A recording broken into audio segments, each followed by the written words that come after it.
इन दोस्तों, तो कैसे हैं प्यारे। चलिए आशा करता हूं कि अच्छे होंगे। ठीक है, आपका क्लास 10th मैथमेटिक्स का एक टॉपिक है अलजबरा। ठीक है, अलजबरा, जिससे आपको 20 मार्क्स का वहाँ क्वेश्चन पूछेगा और उसमें से एक टॉपिक है बहुपद।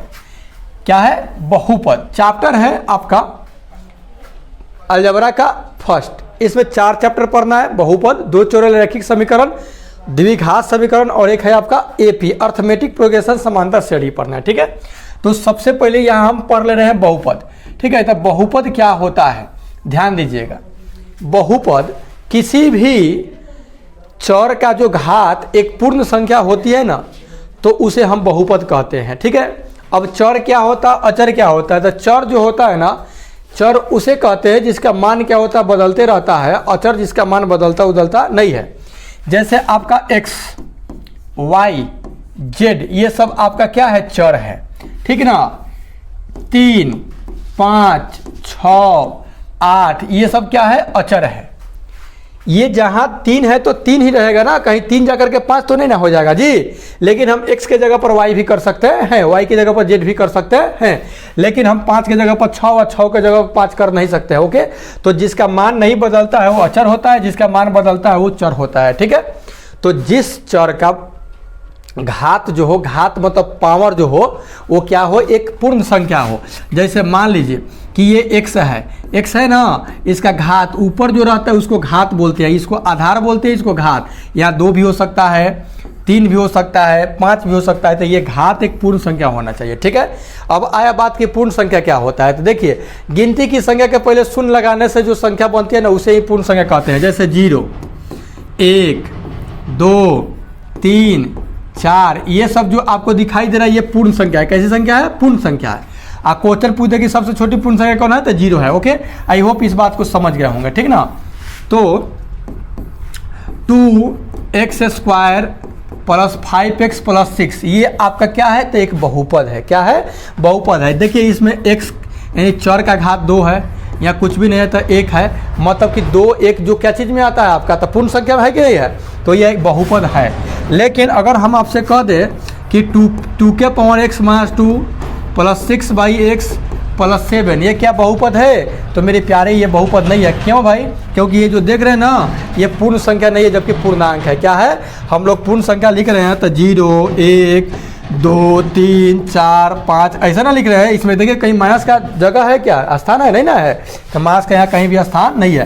तो ये आपका हो गया, क्या चीज़ हो गया, बहुपद नहीं हुआ। इससे सर लिख दे √2x² - √5 + 6x लिख दे, तो क्या यह बहुपद है कि नहीं है? तो ये बहुपद है। हमको x, y, z इस सब से मतलब है, हमको इससे मतलब नहीं है कि ये रूट में है कि नहीं है।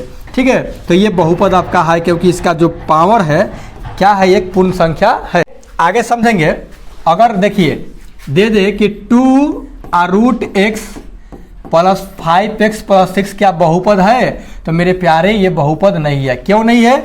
इसलिए बहुपद नहीं है क्योंकि ये जो x दिखाई दे रहा है ये रूट में है। रूट का मतलब होता है पावर 1/2। तो पावर 1/2 क्या 1/2 पूर्ण संख्या है क्या? तो 1/2 आपका पूर्ण संख्या नहीं है, तो ये बहुपद आपका नहीं है। आई होप मेरे प्यारे बहुपद समझ गए होंगे। जहाँ x, y, z दिखाई दे उसका पावर एकदम 0, 1, 2, 3, 4, 5 यही होना चाहिए। मास में, बट्टा में इस तरह से हो तो वो पूर्ण संख्या थी, बहुपद नहीं होगा। ठीक है, अब जानेंगे हम लोग घात के आधार पर बहुपद के प्रकार। घात के आधार पर और पद के आधार पर। चलिए 2 आधार पर बहुपद के प्रकार है, एक पद के आधार पर और एक घात के आधार पर। थोड़ा सा 9th क्लास से इसको हम जोड़ दे रहे हैं कि आपको अच्छी तरह से समझ में आ जाए। देखिए बहुपद जो होता है ये 2 प्रकार के होता है, एगो घात के आधार पर होता है और एगो पद के आधार पर होता है। क्या चीज? घात के आधार पर और एक पद के आधार पर। पद के आधार पर, घात के आधार पर बहुपद, पद के आधार पर बहुपद। घात के आधार पर बहुपद जो होता है ना, एक घाती बहुपद या रैखिक बहुपद। क्या होता है? रैखिक बहुपद होता है, द्विघाती बहुपद होता है। ठीक ना, और उसके बाद त्रिघाती होता है। त्रिघाती इस तरह से, चतुर्घाती, पंचघाती इस तरह से होता है। ठीक ना, सॉरी ये क्या चीज़ के आधार पर हुआ जी, ओहो सॉरी, ये हो गया आपका घात के आधार पर। क्या चीज़ क्या हो गया? घात के आधार पर। और पद के आधार पर, पद के आधार पर, पद के आधार पर भी आपका जो होता है समझ लीजिएगा, पद के आधार पर होता है एक पदी, एक पदी बहुपद, द्विपदी बहुपद और त्रिपदी बहुपद, ठीक ना, पद के आधार पर। अब जानेंगे एक पदी, एक पदी मतलब जिसमें एगो पद हो, एगो पद हो गया। द्विपदी मतलब कि दूगो पद हो, देखिए दूगो पद हो गया, इसको ऐसे भी लिख सकते हैं, ठीक है, इसको ऐसे भी लिख सकते हैं, दूगो पद होना चाहिए, ठीक है। त्रिपदी मतलब तीन गो पद, त्रिपदी मतलब कि तीन गो पद होना चाहिए। कितने पद होना चाहिए? तीन पद होना चाहिए, तो ये हो जाएगा त्रिपद। देखिए तीन गो है ना, इसमें भी तीन गो है ना, तो त्रिपदी बहुपद। ऐसे ही चार पद वाला, पांच पद वाला, बाकी सबको बहुपद, ठीक है। रैखिक समझेंगे, रैखिक बहुपद क्या होता है, ध्यान दीजिएगा। रैखिक मतलब जिस बहुपद में चर का घात एक हो, जिस बहुपद में चर का घात क्या हो, एक होता है रैखिक बहुपद। जैसे ax + b कर दे, चाहे 2x + 6 कर दे, 3x - 5, देखिए x के पावर क्या है, सबका एक है कि नहीं, तो ये रैखिक बहुपद हो गया। द्विघाती मतलब जिसका पावर क्या हो, चर में चर का घात क्या हो, 2 हो। देखिए यहाँ 2 हो, अधिकतम घात 2, एक भी है लेकिन अधिकतम देखेंगे तो द्विपदी, ये द्विघाती हो गया, ठीक ना। 3x² - 5, चाहे कुछ भी लिखिए, कोई दिक्कत नहीं है। 3x² - 5 2 आ गया ना, तो ये द्विघाती बहुपद हो गया, ठीक है। आई होप ये बात को समझ रहे हो। त्रिघाती मतलब 3 हो, पावर कितना हो, 3 हो। पावर मतलब क्या होता है, घात होता है। घात क्या होना चाहिए, 3 होना चाहिए, ओके। तो आई होप समझ गए होंगे इस बात को। अब सुनिए, ये जो रैखिक बहुपद जो होता है ना, रैखिक बहुपद का जो व्यापक रूप होता है, स्टैंडर्ड फॉर्म जिसको बोलते हैं, वो ax + b होता है और a 0 के बराबर नहीं होता है। कैसे? तो a अगर 0 हो जाएगा तो ये तो 0 हो जाएगा, 0 + b, b मतलब कोई भी अंक हो सकता है, a के जगह पे भी कोई अंक हो सकता है, तो क्या वो रैखिक रहा, नहीं रहा, ठीक ना। तो स्टैंडर्ड फॉर्म इसका ये हो जाता है। द्विघात का स्टैंडर्ड फॉर्म जो होता है, यानी व्यापक रूप जो होता है, वो होता है ax² + bx + c, ठीक है ना। क्या होता है, ax² + bx + c, फिर यहाँ a ≠ 0 होता है। उसी तरह से त्रिघात बहुपद का जो व्यापक रूप होता है ना, वो होता है ax³ bx² + cx + d, ठीक है। देखिए 3 हो गया ना, तो ये व्यापक रूप हो जाता है इसका। आपसे कभी कभी क्वेश्चन में ये बात को पूछ देता है, जहाँ ये ≠ 0 होता है, ओके। तो आई होप मेरे प्यारे, बहुपद जो होता है पद के आधार पर और घात के आधार पर आपको समझ में आ गया होगा, ठीक है। अब देखिए, ये तो काम हो गया, लेकिन अब हमने चैप्टर में जो पढ़ना है वो क्या पढ़ना है, आपका बहुपद का शून्यक पढ़ना है। क्या पढ़ना है, शून्यक। चलिए तो इस सबको क्या कर रहे हैं, हम क्लीन कर दे रहे हैं, ओके। अगला बात यह है कि बहुपद के शून्यक, शून्यक कैसे निकाला जाए, शून्यक क्या होता है, ठीक है, समझिएगा। जैसे हम यहाँ पे एक बहुपद आपको लिख रहे हैं, यहाँ पे एक बहुपद हम लिख रहे हैं आपको, 2x² - 4, ठीक है, ये एक बहुपद है। आप बताइए तो कैसा बहुपद है जी, ये तो द्विपदी बहुपद है, एक पद और एक पद, 2 पद है ना, तो ये द्विपदी बहुपद है। अब द्विपदी बहुपद, इसका शून्यक निकालना है। देखिए शून्यक का मतलब ये होता है ना कि यहाँ पे जो चर आपको दिखाई दे रहा है, इसके मान माने कौन सा ऐसा मान है जो यहाँ हम पुट कर देंगे या इसको हल करेंगे तो वो 0 आ जाएगा, ठीक ना। तो अब बात समझिएगा, रैखिक बहुपद का व्यापक रूप बताए हैं, x + b बताए हैं ना आपको। ध्यान दीजिएगा, इसके रैखिक बहुपद के चाहिए, घाती बहुपद के है, इसके शून्यकों की संख्या जो होती है 1 होती है। कितने होती है, 1। द्विघाती ax² + bx + c, द्विघाती बहुपद के शून्यकों की संख्या जो होती है ना, वो 2 होती है। कितने होती है, 2 घात है तो द्विघाती, ठीक। उसी तरह से त्रिघाती जो बहुपद होता है ना, त्रिघाती बहुपद, इसके शून्यकों की जो संख्या होता है वो 3 होता है। कितना होता है, 3। आप बताइए, यहाँ पे द्विघाती है ना, तो द्विघाती तो इसका 2 बहुपद होगा, शून्यक होगा। अब हम जानेंगे कि 2 शून्यक को कैसे निकालता है, चलिए बता रहे हैं आपको। 2x² - 4, शून्यक जब भी निकालने के लिए कहेगा तो जितना रहेगा उसको हम 0 के पहले बराबर कर लेंगे, कोई दिक्कत, तो 0 के बराबर कर लिए। 2x², ये माइनस 4 है ना, तो उधर भेज देंगे तो प्लस के 4 हो जाएगा, ठीक है। x² 4, ये 2 सटा हुआ है तो मतलब गुना में इधर चलाएगा, तो x² = 2 दूनी की 4। ध्यान दीजिएगा, स्क्वायर जब हटता है ना तो रूट चढ़ता है, क्या होता है, रूट चढ़ता है, इसीलिए x बराबर आ जाएगा एगो प्लस के रूट 2 और एक माइनस के रूट 2, ये 2 गो शून्यक हो गया। यही रूट 2 और माइनस का रूट 2 है जो यहाँ आप भर दीजिएगा तो क्या आ जाएगा, 0 आ जाएगा। आइए ना देख ले रहे हैं उसे भी, 2 रूट 2 भर दे रहे हैं, यहाँ रूट 2 भर रहे हैं पहले क्योंकि 2 गया है, माइनस 4, तो 2 स्क्वायर से रूट गायब हो जाता है, तो ये 2 2 की 4 माइनस 4, देखिए 0 आ गया ना। फिर आप यहाँ मास भी भरिएगा तो फिर गायब हो जाएगा, तो मास माइनस प्लस होगा, रूट से 4 0 आ जाएगा, ठीक ना। तो शून्यक का मतलब कि उस मान को अगर भर दे तो वो 0 आ जाए, वही शून्यक होता है, ठीक है। चलिए एक एग्जाम्पल प्रस्तुत कर रहे हैं, ऑब्जेक्टिव में फटाफट आपको पूछ देता है कि x स्क्वायर मास 9 का शून्यक बताए कितना होगा।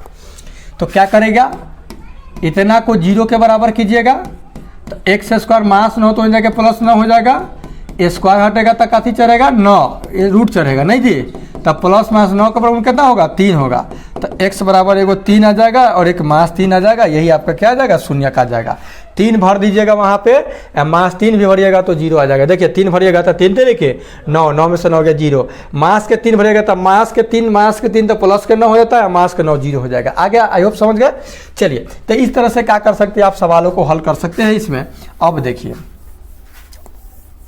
शून्यक निकाल लिए हम, शून्यक निकालने के लिए जान गए।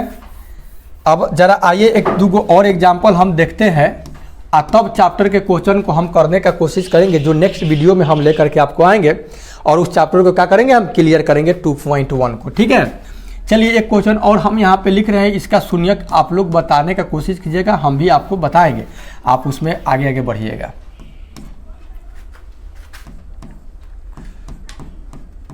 चलिए इसी सवाल को हल करना है, मतलब कि हमको शून्यक निकालना है कि शून्यक कैसे निकलेगा। तो सबसे पहले इसको हम किसके बराबर करेंगे, 0 के बराबर करेंगे।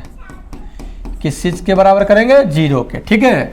अब ये आप 8 क्लास में 9th क्लास में आप फैक्टर पढ़े होंगे, गुणनखंड, इसको गुणनखंड ही करना है और कुछ भी नहीं करना है, शून्यक निकल जाएगा, ठीक है।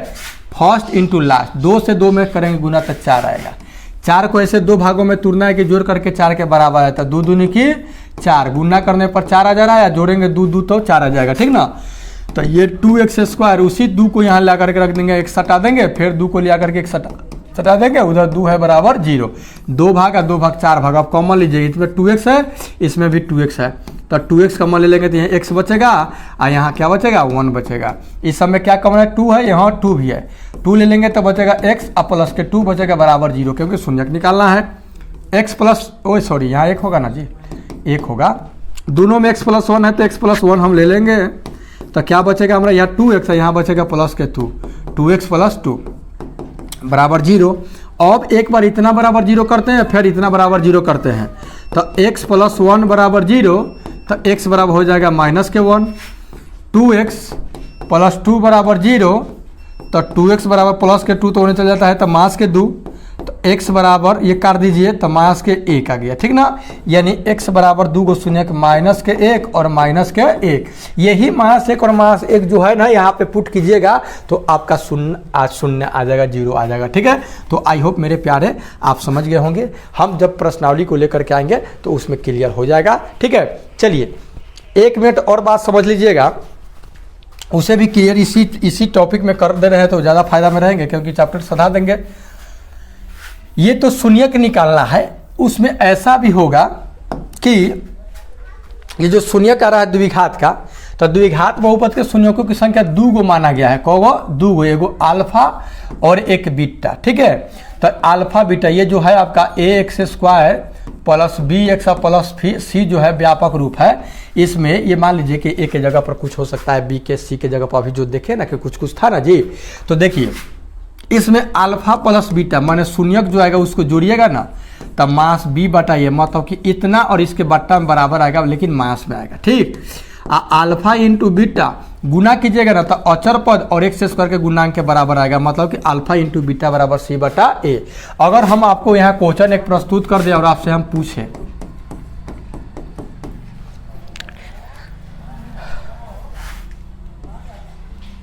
मान लीजिए कि यही क्वेश्चन दिया हुआ है, चलिए यही क्वेश्चन दिया हुआ है, इसमें हमको क्या करना है कि शून्यकों का योग निकालना है। क्या निकालना है, इसमें हमको शून्यकों का योग निकालना है। क्या निकालना है? योग तथा गुणनफल भी निकालना है। इसमें शून्यकों का योग तथा गुणनफल निकालना है। तो कैसे निकलेगा?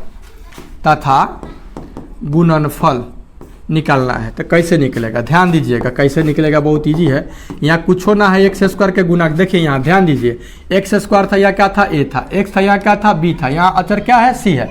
तो यहाँ एक्स स्क्वायर के गुना क्या है? 1 है, तो ए बराबर 1 ले लेंगे।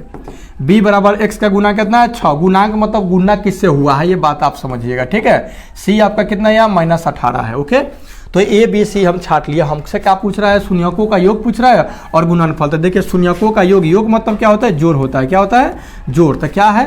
अल्फा प्लस बीटा बराबर होता है क्या? मास बी बटा ए। चलिए मास बी का मान कितना दिया? यहाँ पे 6 दिया। 6 मास पहले से लगा दीजिए। ए की जगह पर कितना है? 1 है। 1 से किसी भी अंक में भाग देते हैं तो वो अंक ही होता है। अर्थात शून्यकों का योग अल्फा प्लस बीटा बराबर मास 6 आ गया। और दूसरा क्या है? Alpha into beta. गुणनफल पूछ रहा था। अल्फा इंटू बीटा बराबर सूत्र क्या है? सी बटा ए। सी का मान कितना है जी? 18 है। मास का 18 है, ठीक ना। और 1 हो जाएगा तो 1 से 18 में देंगे तो 18 आ जाएगा, ठीक है। अब सुनिए, आप जब इसका शून्यक निकालोगे ना, जैसे अभी जस्ट मैं बताया हूं, इसका शून्यक जब आप निकालोगे, आज जो शून्यक, क्योंकि यहाँ द्विघात है तो इसका 2 गो शून्यक होगा। तो 2 शून्यक जो होगा दोनों को जोड़िएगा तो मास 6 के बराबर, गुना कीजिएगा तो मास के 18 के बराबर आएगा। चलिए इसे